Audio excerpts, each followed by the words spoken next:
Hey guys, it's Tim, and this is Wrestling Unlimited, as it's Wednesday, and that means tonight was AEW Dynamite. Reposition the camera here. As far as tonight's Dynamite does go, I didn't like this show. I did not like this show to the point where I contemplated saying, screw the review, and let's play Fortnite, which we are going to stream some Fortnite after this, but I thought this show was so bad, and I got something on the camera lens. There it goes. I thought this show was so bad, and then maybe I'm being a little too harsh on it, but I thought this show was so not that great that I almost didn't even want to review it. The crowd was not good for most of this show. A lot of things didn't make sense, and it's just like they're rolling through the motions. It felt like a, we'll just do things to do things, but we're not really trying kind of show. Like, how do you kill Orange Cassidy at the pay-per-view only for him to show up as a savior 2 weeks later? And you think he's going to get this big hero's welcome and pop when he reveals himself? No. And don't get me started on the booking of Anna Jay. Don't even. Between here and New Japan, don't even start. She already lost the match to challenge Mercedes for one of her belts. And now she could just, I want to fight Mercedes because I can't beat Mariah, who technically, in theory, Mariah should be ranked here. Mercedes is here. Mariah's supposed to be the harder one to beat because she's got the more prestigious, more meaningful belt. Nothing against the TBS title on Mercedes, but when you have your world champion and then your TBS champion, you lose that world champion, you ain't challenging for that other belt because now it just makes you look so lesser than when you already... When instead of maybe just being like, I'm going to float around here and then, I get it. She can't challenge Mariah anymore. So it's not like she can even float around and then try and work her way back up to Mariah. But it's too soon. If they wanted her to go for the TBS title, which I highly doubt she wins, they should have waited. They should have waited at least a couple months, if not a full month. Because when was the last Mariah match? Anna Jay Cage match was...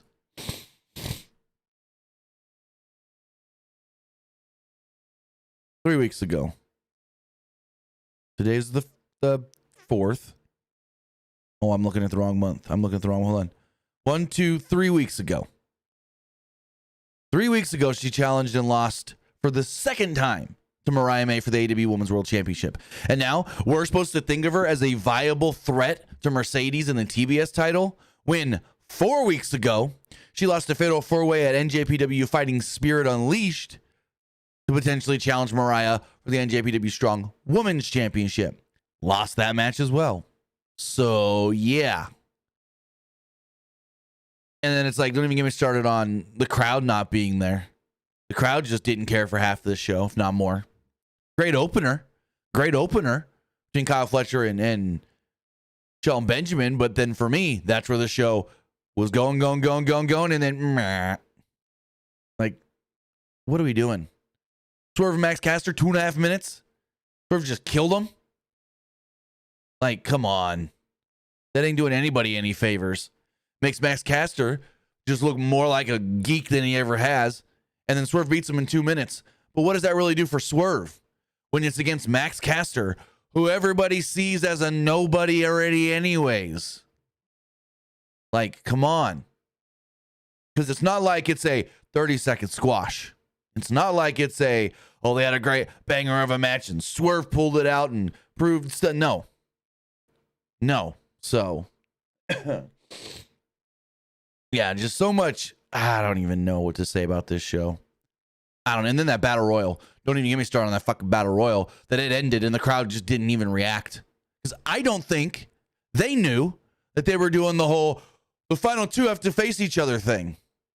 We learned that on commentary by the end of the match. So I don't even know if Justin Roberts told that to the live crowd. If he did, I wasn't paying attention to the people coming out and doing their intros, even though we only really saw Adam Cole anyways, doing their intros before the match. So, a whole lot of dumb fuckery. Let's get through this one. I want to say thank you for joining us here. Twitch.tv/PWU Unlimited, YouTube.com/Pro Wrestling Unlimited, and podcast services all around the globe like Stitcher, Spotify, Google Pod, Apple Pod, Anchor, iHeartRadio, and so much more. Remember, if you're watching live on Twitch, you can help us out a couple of different ways. You can either help us out by hitting that donate button down below or donating Twitch bits in the live chat. Donating Twitch bits, get your comment, question, or concern read live on the air. Also, remember, you can help us out by subscribing to the channel one of two different ways. You can either subscribe with a tiered subscription, or you can subscribe with Amazon Prime, because remember, if you have Amazon Prime, then you have Prime Gaming. Prime Gaming gives you a lot of cool things like free games, free stuff for games, and you always get one free subscription to any Twitch channel you want to subscribe to throughout the month. And I'd greatly appreciate it if you did right here, Pro Wrestling Unlimited. Also, remember, help us out over on YouTube. You can help us out by hitting that subscribe button. That way you know when we post new videos. That way you know when we go live. And that way you know when we post to the community tab. Also, remember, you can help us out by hitting that join button to become a channel member. Even if you do so at just the $1 tier, we'd greatly, greatly appreciate it. And also remember, you can get your comment, question, or concern read live on the air by donating a super chat or super sticker in the live chat. Also, head over to the Epic Game Store. Head over to the Epic Game Store and buy something. Whether you're buying a new game, whether you're buying an old game, whether you're claiming a free game or getting bucks for Rocket League, Fortnite, or Fall Guys, use this code right here, PW Unlimited at checkout, and you will be supporting us at no extra cost. Maybe you're getting into that new season of Fortnite, Chapter 6, Season 1. Go get the Battle Pass. Maybe you're getting into the new OG Fortnite that comes out tomorrow and you want that Battle Pass. Use this code, PWU NLIMITED. You know, play Marvel Rivals? Play it on the Epic Game Store. And when you buy stuff for that game through the Epic Game Store, use this code. Help us out. Doesn't cost you anything extra. So with that, also remember, we are brought to you by Spilt Chocolate Milk. We'll hear about them a little bit later. As far as Dynamite does go, AEW comes to us on the air with a nice video package highlighting week 1 of the Continental Classic. Also, if you're unaware, Juice Robinson out due to an injury, broke his femur. Commander in as the replacement. Also, someone asked me, when was Juice hurt? I didn't see the spot. I don't know the exact spot, but Juice was hurt 3 minutes into the match and then finished the match. And the match went, I'll tell you right now, it wasn't a short match either. The match itself went, I have it right here. Juice Robinson, Will Ospreay went 12 and a half minutes, and he broke his foot or his leg 3 minutes in. Holy smokes. The show did open up with Kyle Fletcher versus Shelton Benjamin, but we do have Esports Gaming Rules here. Says, what do you think of the new rumors of The Rock not being at WrestleMania in Vegas? So, it's not new. This ain't new because Dave Meltzer reported this a month ago. Meltzer stated a month ago, Rock has made some aware that he's probably not available for WrestleMania. And to go on the assumption that he's not working WrestleMania. And everyone's like, Dave don't know his shit. Dave don't know what he's talking about. Blah, blah, blah, blah, blah. And then The Rock come out here and say, don't believe bullshit. And blah, blah, blah. And now Fightful comes out. Oh, WWE's working under the assumption that Rock is not working Mania. And all of a sudden, oh my God, Rock's not at Mania. But when Dave says it, it's not true. But when Sean says it, it is. Fuck off. What do I think about Rock not working Mania? I don't care. If he's there, cool. They'll do something big. They'll do something good. If he's not there, cool. They'll still do something big. They'll still do something cool. He says, what are the chances of John Cena winning the 2025 Men's Royal Rumble? And the big TNA announcement. Oh, okay. And the big TNA. Guy, sentence structure, please. You're killing me. And the big TNA announcement, pay-per-views, PLEs in LA and NY going to big arenas for TNA. So, they never said they're going to big arenas. They never said that. Just because they're in LA and New York doesn't mean they're in big arenas. They can run smaller venues. Doesn't mean big arenas.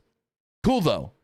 I think they kind of, at least for me, lost a little ill will with their fans when they were like, hey, go vote on where you think we should go next year, LA or New York. And then when they go, oh, we couldn't get a clear winner, so we're going to both. They've always had a plan to go to both.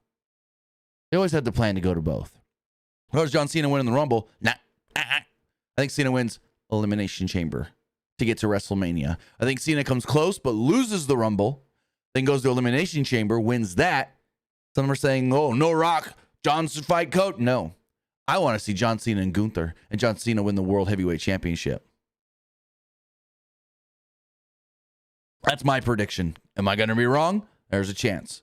But I don't think Cena wins the Royal Rumble because Cena's first big match in this, what I believe is his first big match, in this retirement towards the Royal Rumble. So I don't think he should go out there and win that. I think Cena should do the thing of, because he's already said it, I want one more title run, but I'm going to have to earn it. So he comes out, maybe the first Raw on Netflix, and says, hey, I see that WrestleMania sign. I'm going to WrestleMania. I'm going to win the Royal Rumble. I'm entering the Rumble to earn my spot at WrestleMania for a title. And they hype it all up. Can Cena win the Rumble? The whole pitch of the Rumble is around Cena. Can Cena win the Rumble? Can Cena earn his way to WrestleMania? Da, da, da. And then Cena fails.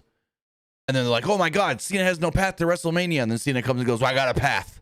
If I can win the Elimination Chamber, I'm going to Toronto. He's already announced for the show. And I'm going to win the Chamber. And that's how Cena gets to WrestleMania. I want fans to think, oh crap, he's not challenging for a belt at WrestleMania. Doubt in the fans' minds that don't see this, excuse me, get the hiccups. And then they give it to us with him winning the Elimination Chamber. So that's how I want to see it happen. That's what I want to see. Cena loses the Rumble. Hell, I want him to come down to the final two, John Cena and somebody else. I don't even know. John Cena and somebody else. And then him fail. Come close, but fail. And be like, hey, what do I always say? Never give up. Find another way. Get to your end goal. And his other way is the Elimination Chamber. That's my prediction. That's how I say they should do it.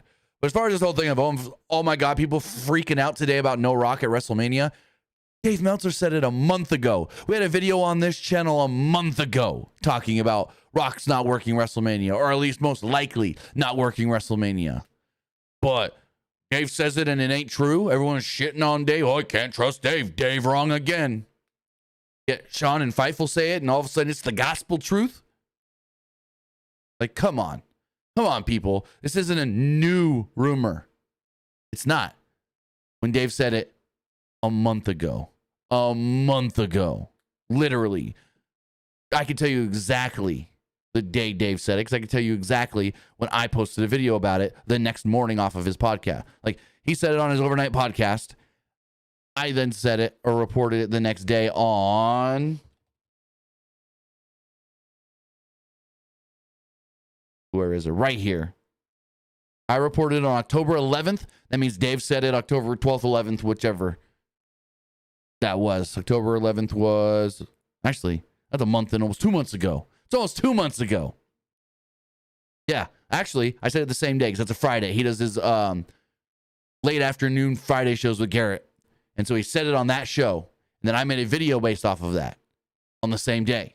Almost 2 months ago. So it's like, come on, guys. What are we doing here? What are we doing here?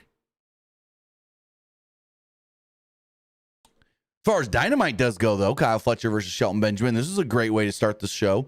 Had a slow start, but did eventually pick up. Despite the rules of everybody being banned to ringside, Don Callis is on commentary, so how does that work? Loophole in the system. He joins Excalibur, Tony Schiavone, and Matt Menard as Benjamin used his power as the advantage to get the takedown early. Crowd was behind Shelton. Fletcher had enough, though, and went back into working into the corner, but trash talked a little bit to the crowd, allowing Benjamin to bolt in with the clothesline, forcing Fletcher to take a powder. There's lots of stalling early on from Fletcher, as well as Benjamin ultimately hit an overhead throw, but Fletcher responded with a clothesline over the top rope, sending both men crashing to the floor as we went to our first commercial break of the night. Back from the break, there was a slugfest that ensued, with the crowd loudly supporting Benjamin, who returned the favor and clotheslined Fletcher to the outside. Now it's like, they're both supposed to be heels, but for some reason right now, the crowds love the Hurt Syndicate, so it's like they're supposed to be heels, but they ain't getting treated like heels. And in this match, who are you going to root for? Kyle Fletcher, who we're supposed to hate? Or Shelton Benjamin, who we're supposed to kind of hate? We're just not like, in a way. So Benjamin tried to go for a charge, but Fletcher dodged and ate the post.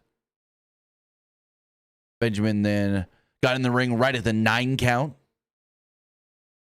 There's another forearm exchange. Both missed a thrust kick until Fletcher fired off a leg lariat and a Michinoku driver to nab another near fall. Fletcher wanted a brainbuster, but Benjamin responded with a spin kick.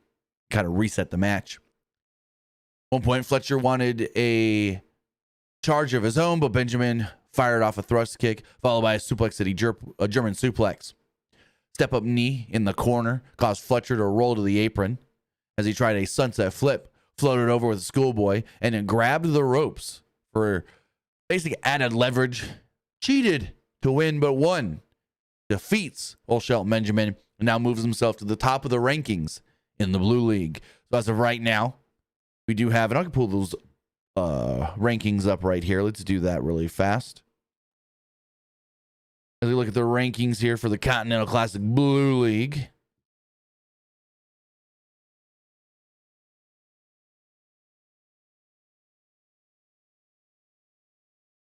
Kyle Fletcher now sits at the top with 6 points coming out of Week 2's Dynamite. Shelton Benjamin sitting at 3 points. Kazuchika Okada at 1 point. Daniel Garcia at 1 point. Mark Briscoe with 0. And the Beast Mortos with 0. So it's like, damn. And Briscoe, I believe, is facing Okada on Collision. So Okada is either going to go up to 4 points or Briscoe's finally going to get some points. I don't see Briscoe beating Okada, because then that would actually jump him up 2 spots as well. I see Okada getting the 4 points, jumping Benjamin, and then we go from there.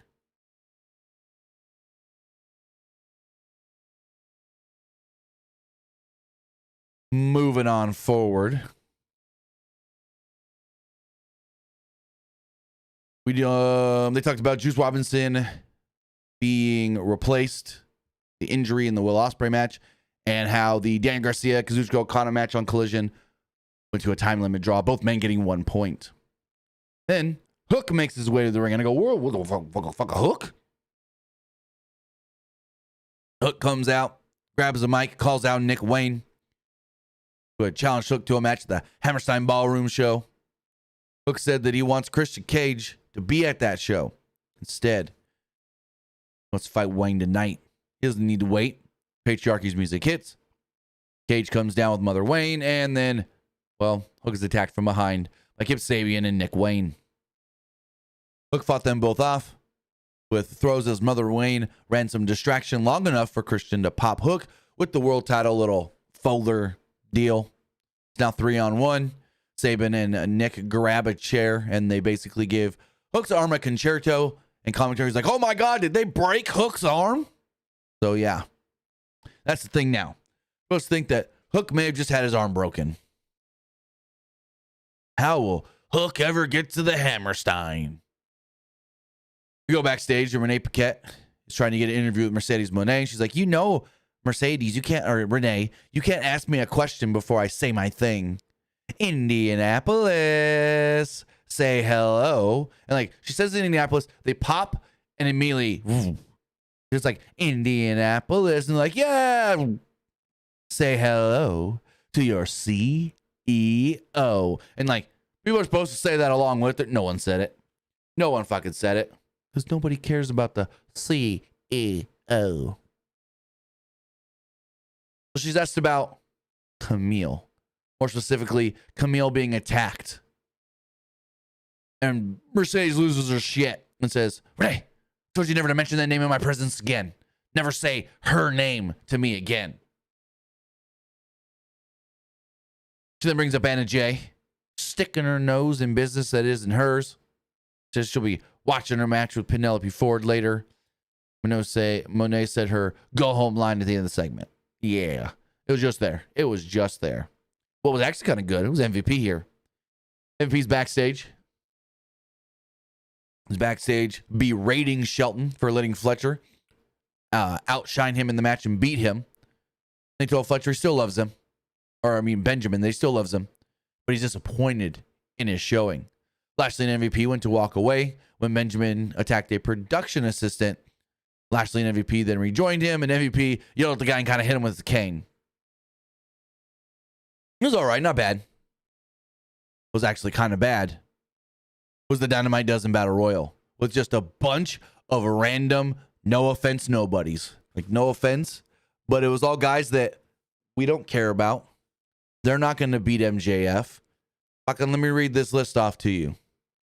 We've got Kyle O'Reilly. We've got Adam Cole. But then it's Lance Archer, Brian Cage. Okay, cool.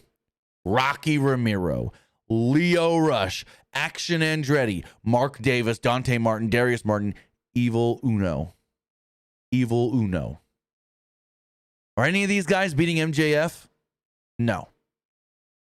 Are any of these guys going to have a match? Or could they have a match longer than 30 seconds with MJF?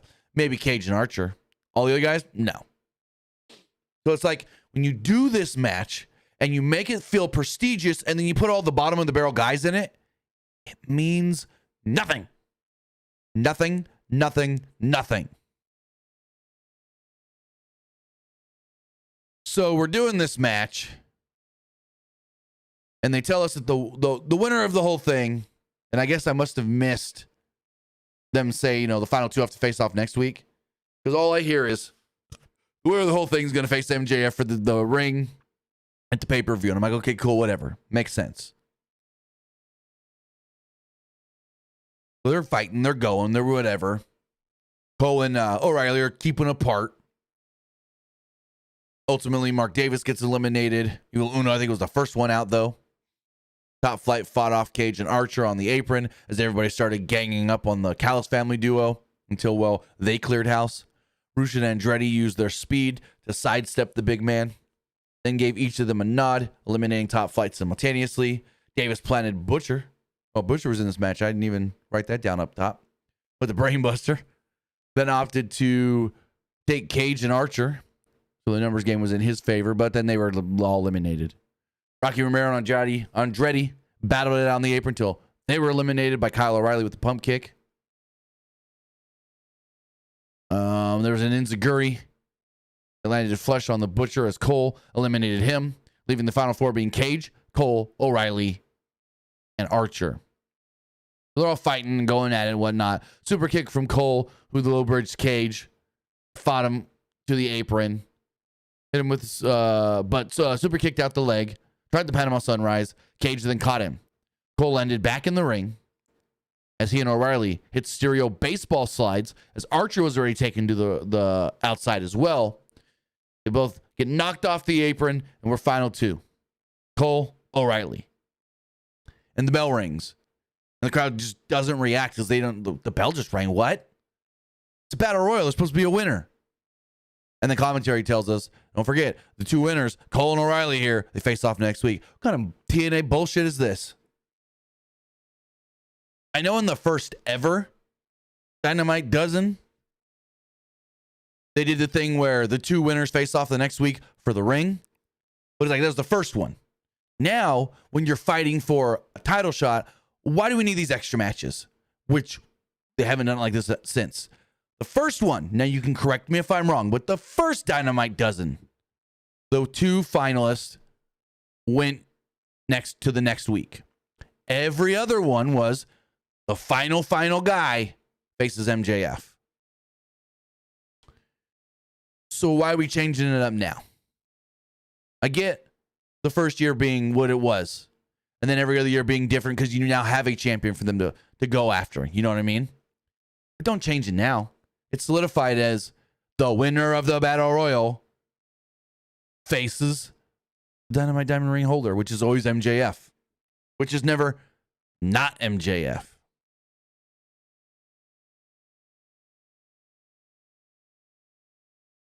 So yeah, these two are successful. I can't even call them winners because nobody won. They kind of like get up after the baseball slides, back up into each other and go, whoa, do that thing. Cole tried to offer a handshake and O'Reilly brushed it off. So a vignette is shown with Julia Hart having a bullseye on Jamie Hayter and her comeback. Hart said that it's time for a return, and Hayter should watch her back because the house always wins.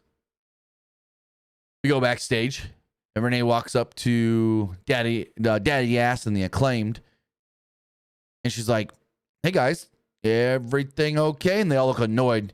And freaking Billy's like, "No, everything is not okay." Billy said MVP is so in Caster's head that he can't think straight.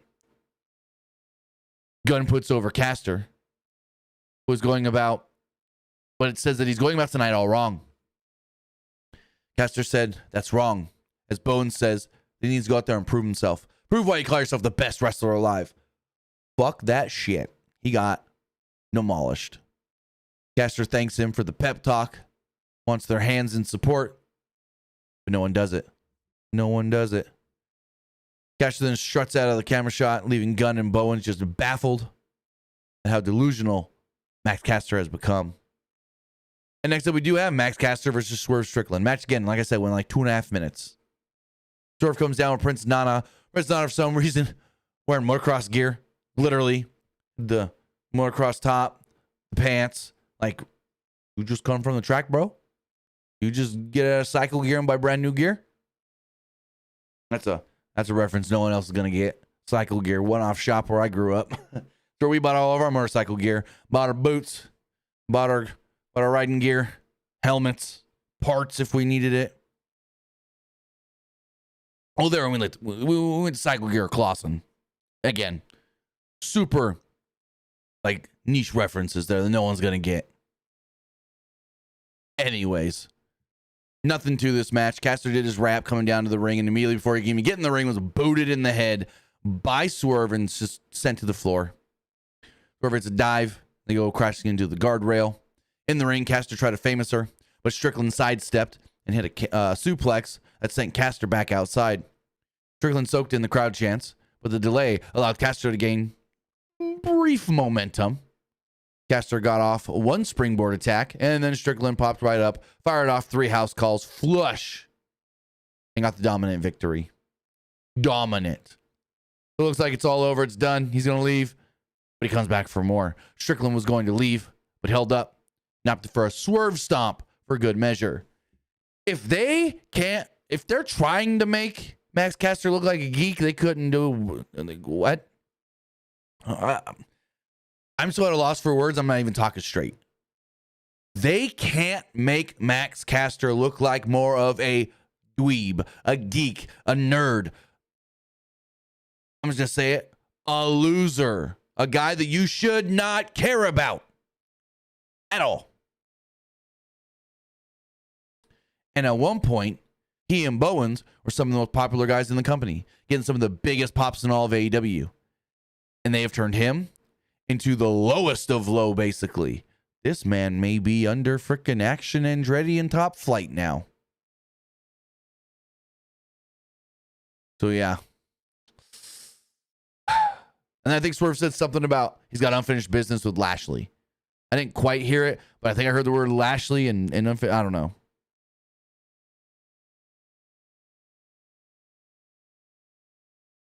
Elite, not the same thing. Not the same thing. Making the way they made. No, you can't compare the two. They made Orange look like a geek. That's different. That's different. Because they made that even worse. Like the Max Caster thing is you've put him as the bottom of the barrel, worst of the worst in the company. You've made to where literally you could say, oh, Top Flight and Action and Andretti are going to go out there and do some cool, fun moves. Max Caster's going to go out there and what? And what? And what? Do jack shit. Nothing that anybody is ever going to care about. The rap, they'll suck. Moves he does in the ring, they'll suck. Win? Nope. Max Caster's dead on arrival now. DOA. So MJF is shown at a bar laughing about how this worked out perfectly tonight. MJF brings up better than you, baby, with Cole standing by his side before it was a record-breaking night. Then Cole turned on MJF because he thought Max would turn on him first. Something Cole doesn't have proof would have ever happened. Cole was his best friend. And now he took out one of Cole's best friends. Because Roddy is now sitting at home with a broken arm.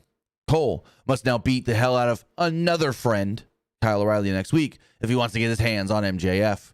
Again, I get the story and it makes sense, but it's still all kinds of just dumb. Just dumb. He said that the chaos Jon Moxley has been causing in AEW would never happen if he was still the world champion. MJF says that Cole is pretending to be a hero. What hero? No, he's not. What hero? What is Cole being a hero of? Wanting to face the guy that's never there? Because that ain't a hero. Is he going after the death threat? No.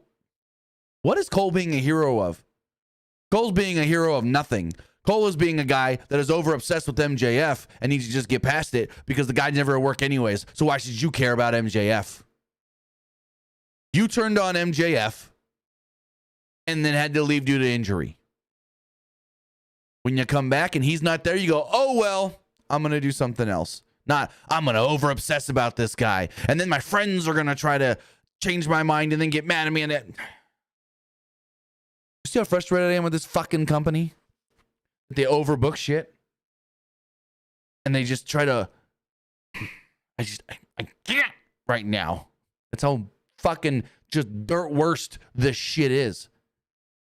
Before the pandemic, and even during most of the pandemic, at times AEW was putting on better shows than anybody. Getting great reactions, fans online loving everything, and now they're fucking Eric Bischoff and Hulk Hogan running TNA levels of bad. They're getting that bad. Because it feels like 2018 Vince on autopilot. Just book shit to book shit. Does it make sense? I don't know. We're still getting paid a bunch of money, so it doesn't really matter because we get paid either way, whether it's good or not and people like it or not. That's what this feels like. Vince in 2018, 2019, when he was making so much money off TV deals, getting that Peacock deal, and going, oh, well, I'm going to get paid X amount of money regardless, so it doesn't even matter what I put on screen. Do whatever you want. Do whatever. Doesn't matter. And that's what AEW feels like right now. That, oh, we got the new TNT TBS WBD deal. We're going to make this much money for the next 3 years, maybe 4.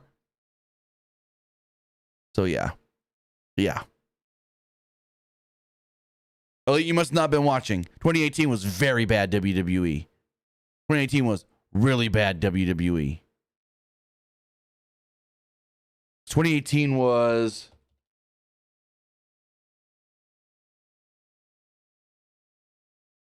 Let me see. Nope, wrong one. Yeah, because 2018 was WrestleMania 34, which sucked. WrestleMania 34 sucked. And that's when WWE was just like, we don't care kind of booking. I said 2018 through the pandemic. So, yeah. So, I switched to play Jay White versus Pac. Not a bad match. This was something I enjoyed. Bell sounds. And Yuta tried to run distraction immediately, but White had a scouted and sidestepped Pac and took the fight to him early on. Some chops. Pac tried to float over on the apron, but nearly flew into a Blade Runner. Pac then bailed outside as Yuta tried to once again help him regroup and get involved, but Pac shoved him away. White then fired off some snap jabs back inside and hit a high back body drop for a 2. Pac then backed White into the ropes and tried faking a clean break, but White launched him over the top with an exploder. At one point, there was a forearm exchange after a commercial break as Pac flipped out of the corner, but ran into a White suplex into the buckle. More loud chops and jabs fired off by White as Pac was spiked with the DDT and sold it like only he could for a 2. At one point, White charged into the corner but ate a big boot, allowing Pac to go up top and roll through a shooting star press attempt. Both traded counters until White spiked Pac with a sleeper, and then there was a second attempt after Pac avoided the first one. White wanted a Blade Runner and Pac just leapt over him with the brutalizer. White was still standing, but collapsed into the ropes to break the hold. Yuta at one point then pulled White to the floor and hit the Busaku knee the ref not paying attention. White then was rolled back into the ring as Pac picked him up, only to be spiked with the Blade Runner out of nowhere and pinned 1, 2, 3. So, yeah, there we go.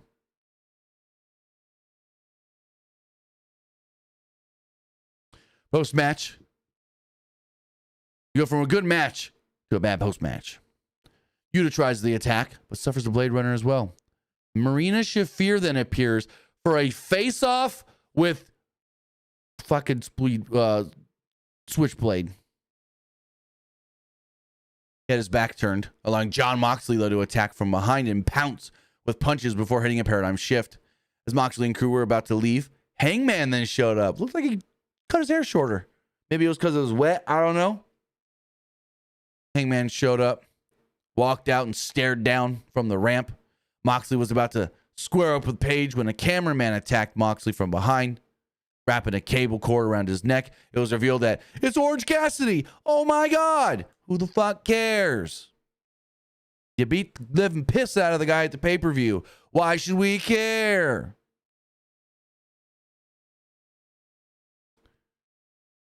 So, where was I? White then hits a Blade Runner after Moxley takes a couple orange punches. Moxley stumbles, and Page flew in with a buckshot as Page, Cassidy, and White were left standing in the ring as the Death Riders were down on the ramp. Christian then just walks out. He's got his little clipboard, and then he's like, do I do it? Nah, never mind. And just walks up. The fuck? Walks out and then just walks back. What the shit? And he's just smiling. What? Why did Christian even need to be out there? Oh, that's right, because he didn't. Now Page and White are in the ring just not wanting to fight each other? Okay. What are we doing?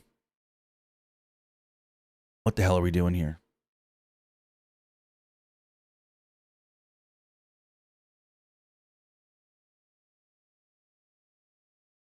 So, Elite, you don't follow the news, do you? Because you are wrong, my friend. Corey is right. They are not going to have to... So the show is still going to remain the same show. Raw is not changing one bit other than crowd chants with swear words will not have to be censored. That is what Corey is saying. So before you try to correct somebody else in the chat, Elite, know what the fuck you're talking about. Yes, Nick Khan did say the show's still going to be family friendly. We all knew that because they still got to be sponsorship friendly. The shows are not going to change what they're doing. They're not going to have a new format. They're not going to be more adult. They're not going to none of that. But the one change that is going to happen with Netflix is that they will no longer, if the crowd is chanting, holy shit, or what the fuck, that doesn't have to be censored anymore. Or you fucked up, they don't have to censor it.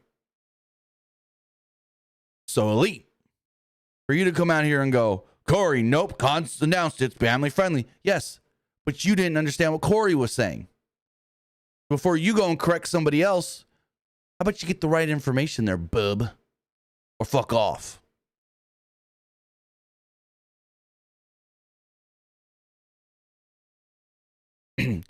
Shows are all going to still be the same. Because you have Raw and you have SmackDown, you have NXT, and they want them all to be ran with synergy. So they're technically all going to be the same. Now, Corey, that is not what Triple H said. So you were kind of wrong too. Triple H did not announce profanity will be allowed. Triple H stated that we can be more lenient with things. But the shows are, for the most part, 99.9%, the shows are all still going to be the same. You're almost not even going to notice a difference when it moves to Netflix. Maybe a formatting difference from production as far as like commercial things. We don't know how that's going to work, and sponsorship things and this and that and so forth. But when it comes to like, oh, they're going to swear up and down and this and that and blood, no. The shows are still going to be basically the same.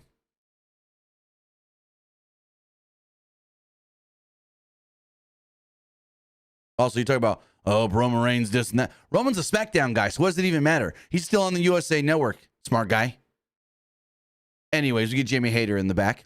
She talks about Julia Hart playing mind games. She said, Julia Hart, you don't have to come find me. I'm going to go find you.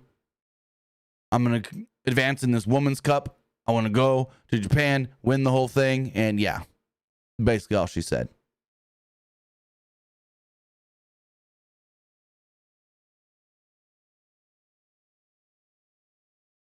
Then we got fucking shit. The New York Minute with the King of New York, Chris Jericho wearing a cowboy hat. He plugs ROH Final Battle and the other two shows coming up at the Hammerstein Ballroom. He plugs big ol' All In Texas show. And then says we're going to get a special edition of... My mind just went blank and I didn't write it down. What's it called? Not story time. TV time. Something like that. His little Jericho segment with the Redwood and the Bad Apple on ROH tomorrow. Basically, I guess, announce either how they're going to determine or announce the challenger for Final Battle.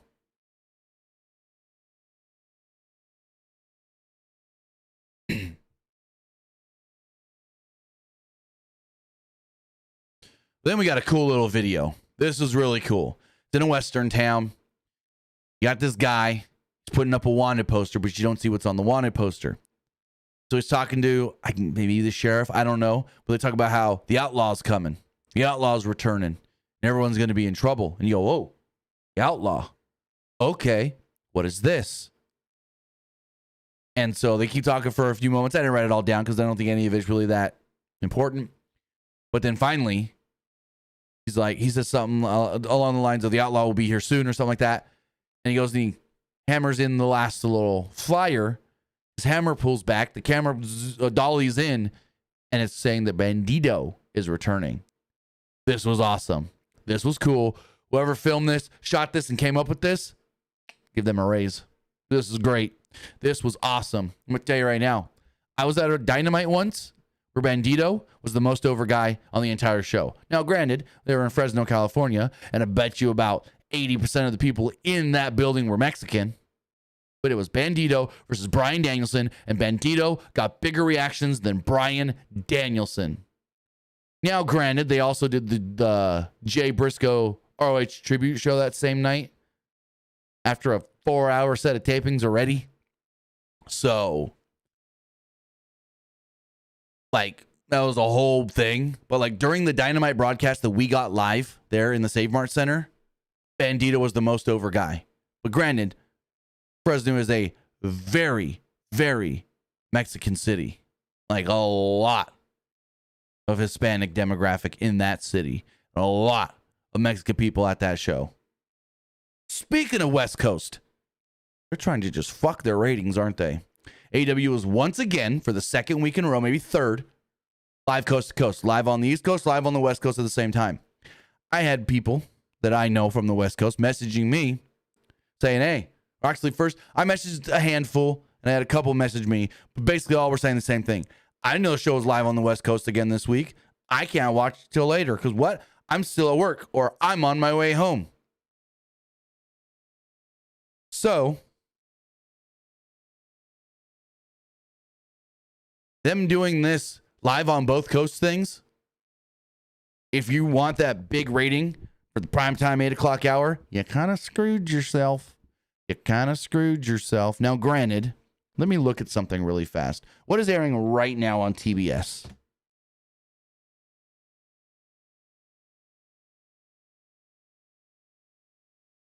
Yeah, Big Bang Theory and Modern Family. So on the West, it's still it's Big Bang Theory right now. So, and that's at 8:30. So it's not even like, oh, we're going to do a rerun. We're going to re-air Dynamite at 8 for the West. Nope. You got to hope they DVR'd it. So it's I have plenty of people I know in California that I messaged and go, hey, do you know the show's on right now? Dynamite? What? And I got that back from at least 4 people. What? Or nope. Or I'm still at work. 5 o'clock in the afternoon. Elite, it doesn't fucking matter where it is where you live. We're talking about when the show aired live and on the West Coast. Some people want to try and just make this all about them. Then we had Anna Jay versus Penelope Ford. This crowd was dead. Anna Jay comes out. Just Rob goes, Anna Jay. And crowd doesn't even react. You see about 4 people go, where? And then they air this video package, talk about this grudge feud, this blood feud. Then out comes Penelope Ford. She gets even less of a reaction than Anna Jay. And I'm just like, what are we doing? You're putting on matches the crowd doesn't care about. So Ford controlled the early portion of the match before break. And she hit her handspring corner elbow, looking for a moonsault, but Jay swept out the legs. Jay didn't get all of the thrust kick, but hit the rolling neck breaker for a 2. Jay finally hit the hanging neck breaker, charged at Ford, and then went at her with a pump kick. One point, Ford avoided a Queen Slayer with a cutter and got a 2 off of it. Ford missed a moonsault, allowing Anna Jay to hit a shotgun dropkick. Ford avoided a gory bomb into a dropkick of her own into the ropes. Ford then took a long time getting the bridging deathlock locked in, and then Anna Jay just got to the ropes and broke it. Ford, for some reason, opted to argue with the referee. Why'd you break my hold? She got to the ropes, dumbass. This then allowed Anna Jay to hit the gory bomb and pin her 1, 2, 3. Fucking Penelope. Oh, Penelope, as Booker T once called her. I can't look at Penelope Ford the same way ever again. Since that Booker T deal. Oh, Penelope Ford.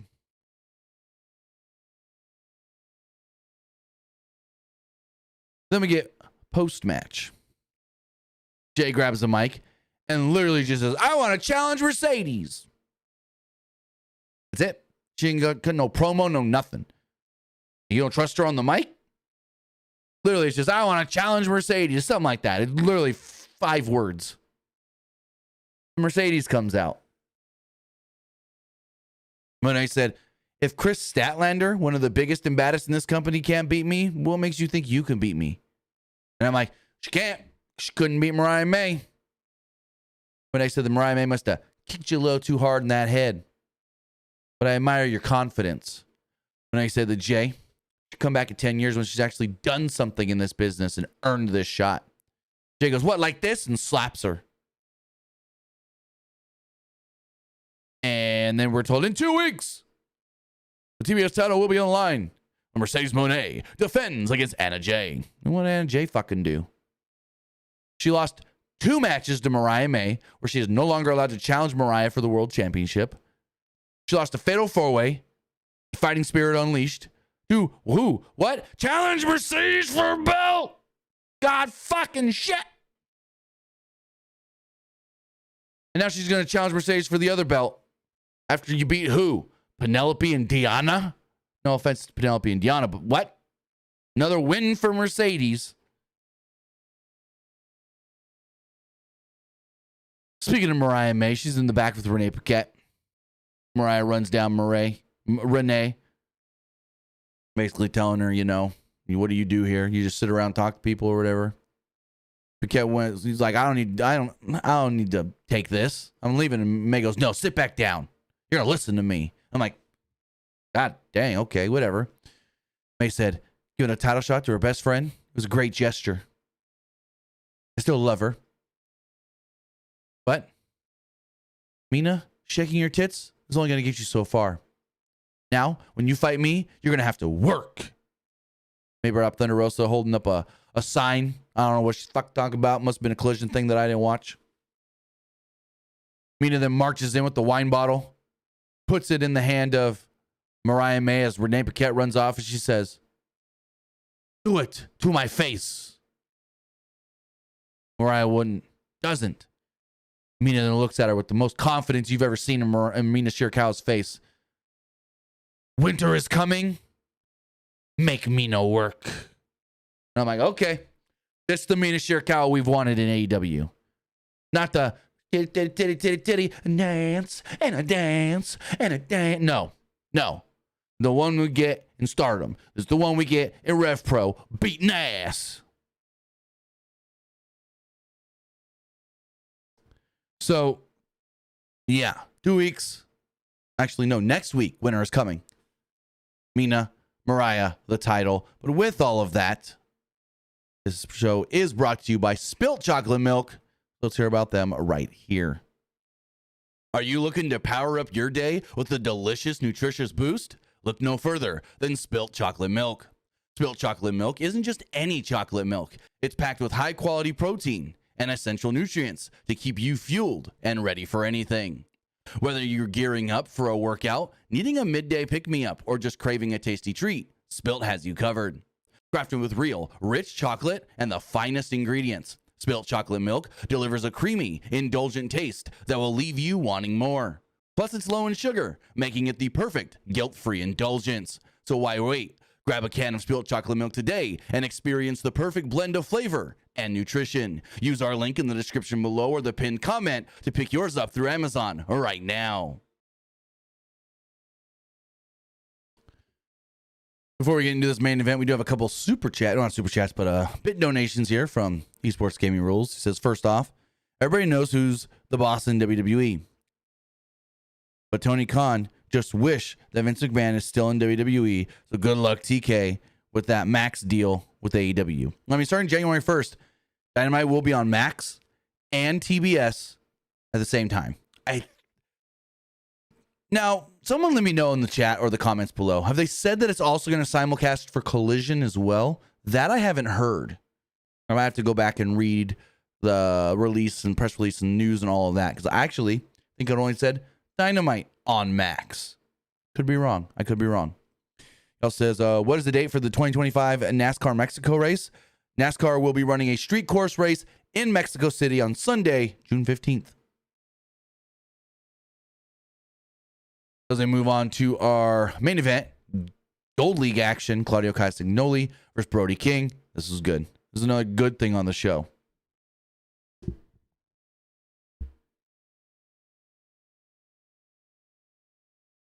Beautiful lady says, show the evidence. Show what evidence? Evidence of what? Both men wasted no time just swinging for the fences as neither man went down initially until King flattened Castagnoli with a hard chop. Castagnoli's chest is already beat red as he went to work on King's right arm. King battled back with the running senton for a 2, but missed a corner charge, allowing Castagnoli to drop the leg and hit a double stomp before wrapping King's arm around the post repeatedly. Castagnoli then worked the arm through the commercial break. Yet when we came back, King didn't mount a comeback, planting Castagnoli with the Death Valley driver for a near fall as King is now bleeding from the nose.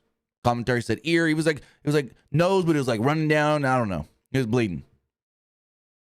Castagnoli then sidestepped the charge, hit a pop-up uppercut for a 2. At one point, King kept throwing chops, ultimately wincing. So he switched it up and hit a corner splash. Crowd was behind King, who connected on the cannonball for a close 2. Castagnoli tried a springboard uppercut, but King swatted him out of midair with a forearm. Castagnoli wrenched at the arm a little bit more out of desperation and went up to the top, but was cut off. King joined him and connected with a big superplex as the crowd ate it up and got to their feet. King then spiked Castagnoli with the pile driver, but only got a 2 off of it as the crowd started chanting, "Let's go, Brody." King then wound up for a lariat, but Castagnoli bailed to the outside. King went to go out after him and kept throwing chops before sitting down Castagnoli. He tried to dive, but Castagnoli moved, and King ran right into the railing. Castagnoli then hit a big uppercut off the barricade, and over the barricade, that is, but King just broke the count. Castagnoli then went for a lariat. King hit first and got a 2. King wanted a gonzo bomb, but Claudio raked the eyes, grabbed the ref, hit the mule kick low blow, neutralizer, and pinned him 1, 2, 3. So as we look at the standings now in the Gold League, let's pull that up right here. We now have Gold League standings that have been updated. Claudio is now at the top of the Gold League with 6 points. Brody King and Will Ospreay sitting at 3 points with Ricochet, Darby Allin, and Juice Robinson. All big goose egg so far. Only 2 people in this league to have multiple matches is Claudio and Brody. The others have all only had 1 match. So that is the updated brackets or standings for the Gold League. And that, ladies and gentlemen, was AEW Dynamite. Not the best of shows. A lot of head scratching. What the hell's you doings? That's this show was. You know what I thought of the show? Now let me get this poll going here. What did you think of Dynamite? What did you think of Dynamite? I liked it. It was all right. Didn't like it. No, the winner gets the Continental Championship. Whoever comes out the final winner of the Continental Classic is the Continental Champion. I thought that was made abundantly clear, but I guess people still don't know. As we refresh these polls here, as far as the Facebook poll,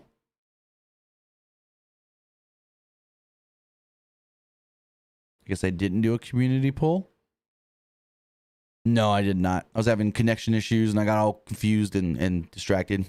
Liked it is winning. It was all right. Is second place, and I didn't like it. Came in third on a Facebook. As far as the threads poll does go, 50-50, I liked it. 50-50, I didn't like it. No, 50-50, I liked it. 50-50, it was all right. As far as the Twitter X poll, 42% didn't like the show. 35% thought it was just all right. And 21% liked the show. As far as the YouTube live poll does go, 77% liked the show. 14% thought it was just all right. And 9% didn't like it. With that, guys, that is going to wrap everything up. I want to say thank you for joining us here. Twitch.tv/PWU Unlimited, YouTube.com/Pro Wrestling Unlimited, and podcast services all around the globe like Stitcher, Spotify, Google Pod, Apple Pod, Anchor, iHeartRadio, and so much more. But we ain't done tonight. We're going to go stream some Fortnite. We're going to have some fun. We're going to play some games. We're going to do the thing. Try and gain more levels, earn more points, and get to Baymax. So with that, guys, have a great rest.